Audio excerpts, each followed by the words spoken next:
Hello दोस्तों, मैं आशुतोष। आज हम अंतर्राष्ट्रीय संबंध के करंट अफेयर यानी समसामयिक विषय पे चर्चा करेंगे, जिसमें हम पिछले 6 महीने के करंट अफेयर को देखेंगे जो कि अंतर्राष्ट्रीय संबंध से संबंधित है। और यह विशेष रूप से यूजीसी नेट तैयारी कर रहे विद्यार्थियों के लिए उपयोगी है।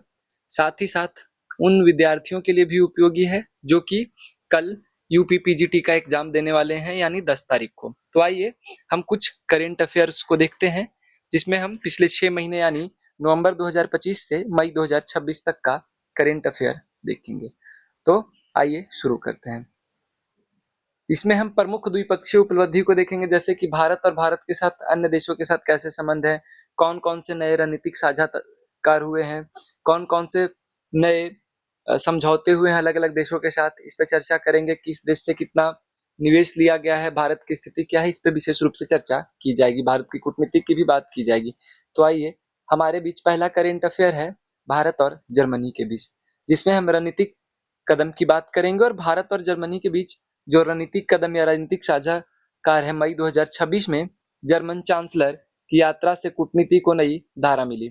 यानी मई 2026 में जर्मनी के जो चांसलर है, जैसे कि आपको पता होगा कि जर्मनी में चांसलर प्रणाली चलती है, तो जर्मनी के चांसलर भारत आए थे और 19 नए समझौते किए गए, जिसमें सुरक्षा व्यापार के क्षेत्र में बड़े करार हुए, जिसमें सुरक्षा को लेकर विशेष सहयोग की बात की गई। साथ ही साथ व्यापार को बढ़ावा देने यानी दोनों देशों के साझाकरण के साथ व्यापार की या व्यापार को कैसे बढ़ाया जाए, इस पे बात की गई। साथ ही साथ इंडो पैसिफिक संवाद पर भी बात की गई। इंडो पैसिफिक संवाद की गई, जिसमें चीन के प्रभाव को संतुलित करने, जैसा कि आपको पता होगा कि अभी खास तौर पे इंडो पैसिफिक रीजन में चीन का धीरे धीरे प्रभाव बढ़ता जा रहा है, तो उसको संतुलित कंट्रोल कैसे किया जाए अन्य देशों के साथ मिलकर, जिसका सीधा सा उदाहरण हम भारत और जर्मनी के बीच दे सकते हैं कि मेन उसका फोकस था कि चीन के प्रभाव को थोड़ा कम करना या संतुलित करना, बनाए रखना है। साथ ही साथ हरित ऊर्जा जलवायु लक्ष्यों को साझा करने पर सहमति, यानी 2030 तक का जो हमारा टारगेट है, साथ ही साथ 2070 तक का हमारा जीरो एमिशन का टारगेट है, जीरो कार्बन उत्सर्जन का, इस पे भी बात की गई। आइए आगे बढ़ते हैं। तो यह जर्मनी के परिप्रेक्ष्य में था। अगला हमारा टॉपिक है दक्षिण कोरिया के साथ।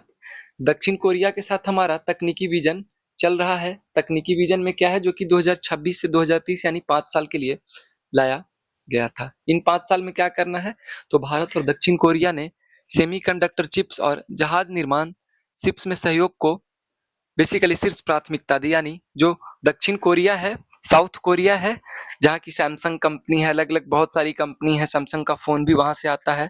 तो वहां बेसिकली सेमीकंडक्टर, साथ ही साथ अलग अलग जहाज के निर्माण की भी सहयोग पे समझौता की बात की गई और सहयोग को प्राथमिकता दी गई कि इस देश के साथ विशेष रूप से सहयोग किया जाएगा। तो 2026 से 2030 तक का टारगेट रखा गया। डायरेक्ट स्टेटमेंट देके आपसे क्वेश्चन पूछ सकता है कि दक्षिण कोरिया के साथ भारत सेमीकंडक्टर और बेसिकली जहाज के साथ क्या समझौता है या नहीं है, इस टाइप का तो समझौता कर रहा है। यह समझौता भारत को ग्लोबल सप्लाई चेन का केंद्र बनाने की दिशा में एक बड़ा कदम साबित करेगा। अभी तक इस क्षेत्र में चीन का प्रभाव विशेष रूप से था, लेकिन जैसे ही हम कोरिया के साथ इस संबंध में आगे बढ़ेंगे तो कहीं ना कहीं भारत का भी महत्वपूर्ण योगदान होने वाला है। तो यह दक्षिण कोरिया के साथ हुआ। अगला हमारे पास है भारत और यूएई आर्थिक लक्ष्य। यूएई यू एक सेकेंड सॉरी एई यानी यूनाइटेड अरब अमीरात जो हमारा है, उस पे चर्चा करेंगे। भारत यूएई बेसिकली आर्थिक इनका लक्ष्य रखा गया है, जिसमें कहा गया है कि $200 बिलियन द्विपक्षीय व्यापार लक्ष्य रखा गया है कि 200 बिलियन का हमारे बीच व्यापार होना चाहिए। तो आइए विस्तार से इसको पढ़ते हैं। व्यापार की नई ऊंचाई को उठाने के लिए, आगे बढ़ने के लिए हमारा लक्ष्य है। जनवरी 2026 में दोनों देशों ने आपसी व्यापार को, जो एक दूसरे के बीच माने यूएई और भारत के बीच व्यापार को $200 बिलियन अरब तक ले जाने का महत्वाकांक्षा रखा गया है कि हमारे बीच जो व्यापार की सीमा है उसको बढ़ाकर और $200 मिलियन किया जाए, $200 बिलियन किया जाए। इसमें डिजिटल अर्थव्यवस्था को प्रोत्साहन किया जाएगा, खाद्य सुरक्षा को बढ़ाया जाएगा, ऊर्जा क्षेत्र में प्रमुख रूप से योगदान दिया जाएगा। साथ ही साथ यूएई के द्वारा फूड पार्क का भी निर्माण किया जा रहा है गुरुग्राम में, तो इसको भी हम लोग देखेंगे। और भी इस तरह का बहुत सारे करंट अफेयर लाएंगे। साथ ही साथ इसमें रक्षा और सुरक्षा से संबंधित कुछ समझौते हुए उस पर चर्चा करेंगे, जिसमें सीमाओं की सुरक्षा और कूटनीति पर चर्चा की गई है। तो आइए इसमें देखते हैं। क्षेत्रीय रक्षा और कूटनीति की बात करते हैं। इसमें सबसे पहले हाल ही में बहुत चर्चा में रहा है ऑपरेशन सिंदूर। अभी आप देखिएगा बीजेपी के जितने लीडर हैं, उनका जो फेसबुक हो या फिर किसी भी सोशल मीडिया के प्लेटफॉर्म पे जाइएगा तो उनका जो प्रोफाइल पिक्चर उसमें ऑपरेशन सिंदूर करके आ रहा है। तो इस पे चर्चा करेंगे कि ऑपरेशन सिंदूर पे आखिर इनका क्या रहा। मई 2026 भारत ने अजरबैजान के साथ रक्षा संबंधों में अपनी स्वदेशी ताकत का सफल प्रदर्शन किया।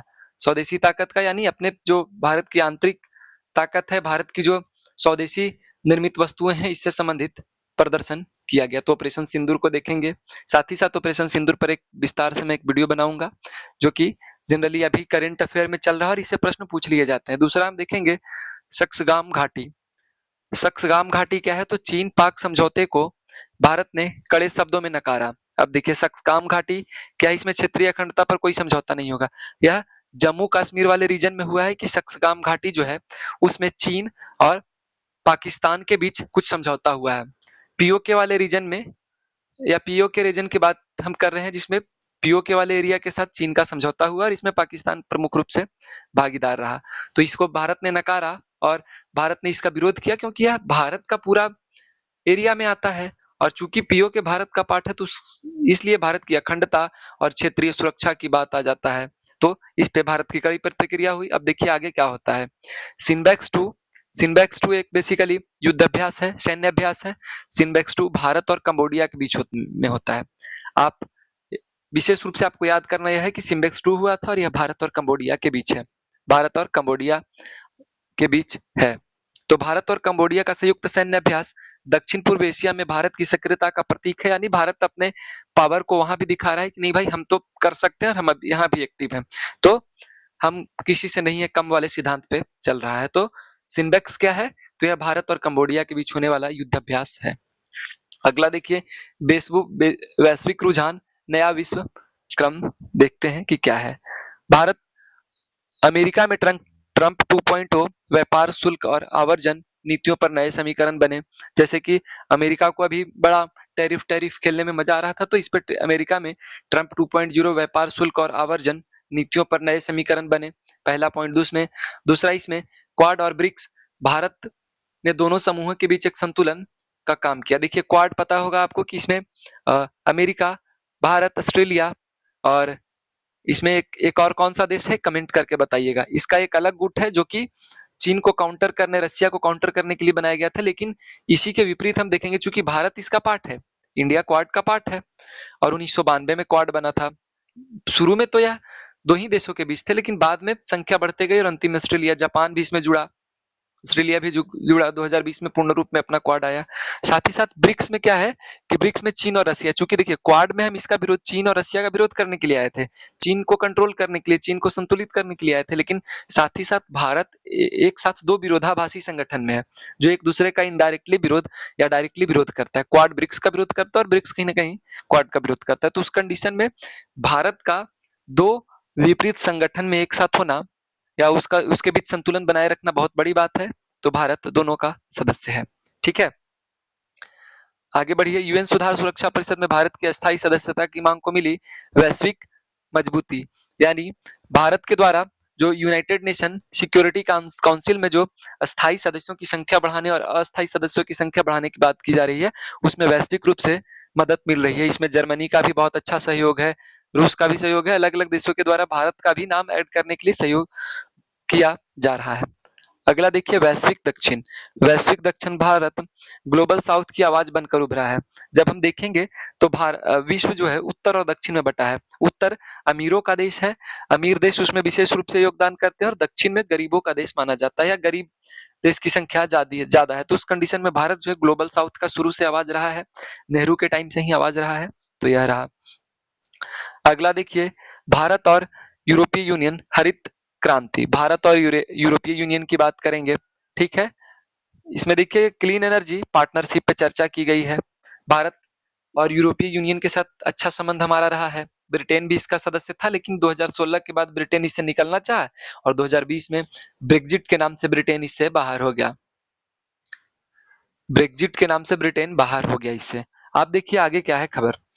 भारत और यूरोपीय संघ ने मिलकर इलेक्ट्रिकल वाहन यानी ईवी, बैटरी रिसाइकलिंग और स्वच्छ ऊर्जा क्षेत्र में बड़े कदम उठाए। यानी जो इलेक्ट्रिक वाहन को जो प्रमोट किया जा रहा है उसमें बैटरी को जो रिसाइकिल रियूज के लिए बनाना है, उसमें विशेष रूप से दोनों देशों के बीच समझौता हुआ है। तो इलेक्ट्रिक वाहन यानी इलेक्ट्रिक व्हीकल पे भी चर्चा हुई, जो कि यूरोपीय यूनियन और भारत के बीच संबंध को दिखाता है। यह सहयोग जलवायु परिवर्तन की चुनौतियों से निपटने के लिए एक वैश्विक उदाहरण पेश करेगा कि दो देश मिलकर कैसे अपने बैटरी क्या इलेक्ट्रिकल व्हीकल से संबंधित जितने भी अपने संसाधन है जो अब रिसाइकलिंग योग्य हैं, जिसका यूज नहीं है और रिसाइकिल करके कुछ बनाया जा सकता है, तो उस कंडीशन में एक बहुत ही उदाहरण का केंद्र बनेगा।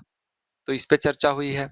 साथ ही साथ इसमें देखेंगे कि व्यापार वृद्धि का भी रुझान देखेंगे 2025 से 26 में भारत का क्या रहा। तो भारत के वैश्विक निर्यात और अनैतिक व्यापार में निरंतर तीव्र वृद्धि हो रही है। इसमें एग्जैक्ट डेटा तो नहीं है, लेकिन एक मैप के माध्यम से देख रहे हैं कि देखिए यह धीरे धीरे ऊपर बढ़ रहा है। अगला प्रश्न हमारे बीच है, बहुपक्षीय मंच भारत की भूमिका।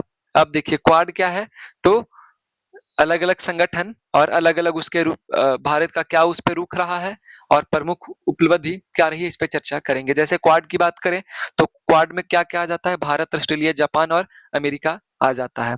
तो यह बेसिकली हिंद प्रशांत सुरक्षा की बात करता है, हिंद महासागर वाले रीजन को, यानी जिसे दक्षिण चीन सागर कहते हैं, इसकी सुरक्षा का बात करता है, समुद्री सुरक्षा और डेटा साझाकरण, ताकि सारे देश एक साथ मिलकर अपने डेटा को साझाकरण करके किसी भी देश को नुकसान पहुंचाने वाली स्थिति में एक दूसरे को सहयोग करेंगे।